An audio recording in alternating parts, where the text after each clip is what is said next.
Hey everyone, this is Harry from Tactical Edge Hobbies. Today we're just going to be doing a quick video tech talk breakdown on a long anticipated brand, the ICS M4 Series.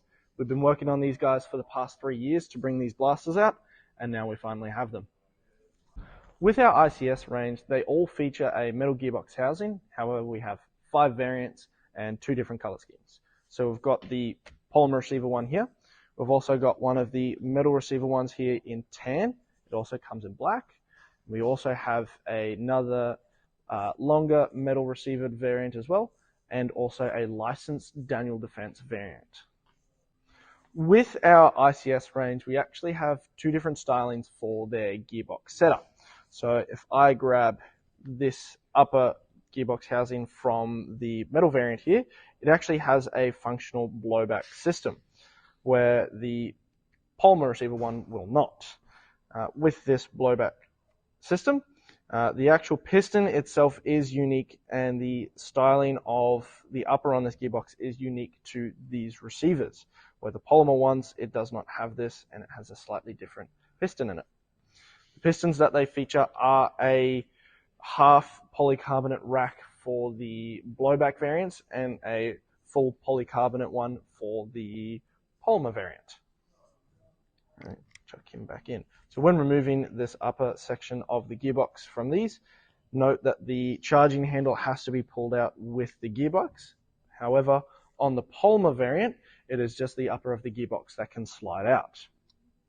With the ICS range and their Fort Assist, which I'm going to show you now, essentially for someone who's working on their blaster, or if you're going to store the blaster for a long period of time, essentially, if I try and replicate it, if I pull the piston, so now that piston's pulled halfway back. It is under compression. If I push my Fort Assist button, if you can hear, it'll actually decock that piston so that the spring is now no longer under any load or anything like that. So the blaster can be stored or pulled apart to be worked on without having spring jump out at you. When pulling apart the ICS blaster, you always need to make sure that you've pushed your Fort Assist button to decock that piston. Now, if I grab a pin punch and my hammer, punch that pin out, essentially to pull this blaster apart, once that pin is released, you can actually snap the upper down, just like so, which gives me access to the upper part of my gearbox to allow for easy piston, spring changes, and it gives me access to my gears and everything in the lower section here. So now that I've pulled my blaster apart, I've changed the spring, changed my piston, whatever it may be, and I'm ready to chuck it in. All I need to do is slide my gearbox housing back into the upper, make sure that I'm lining up the gearbox hole with the receiver hole just in here like so, and essentially this will just sort of collapse straight back down into the receiver and gearbox. I can then chuck my pin back in it, and this blaster will now be ready to shoot just like so. So it makes doing quick repairs and modifications on the field easy, light work to do. With our ICS range as well, they actually all feature a 30 amp fuse system, which is housed inside the buffer tube here. So if I pull these wires out, what ICS have also done with it is they've actually designed it so that the wiring runs through the underneath of the buffer tube. So you no longer need to fight with your wiring and things like that inside of the buffer tube. It gives you a lot more room for batteries and things like that, storage-wise, in the actual buffer tube setup. They do come with mini Tamiya plugs, which is what most of the industry runs anyways. So it's a really universal platform that they use those connectors, and it is paired nicely with a 30 amp fuse system.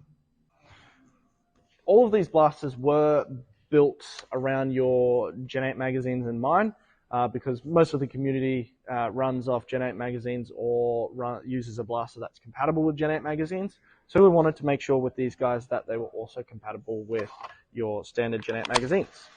They are also compatible with our new Trident magazines as well, that we have for the SRC range. So these guys will actually fit lock straight into these guys as well.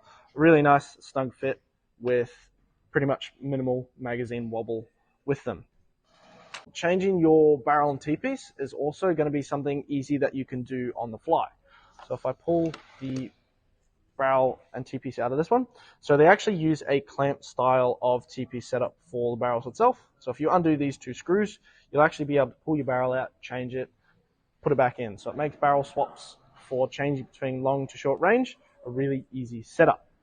Running them on Gelsoft Ultras, they are averaging around 320 FPS straight out of the box, which gives you something that sort of punches really nicely, but still complies with your field limits on FPS.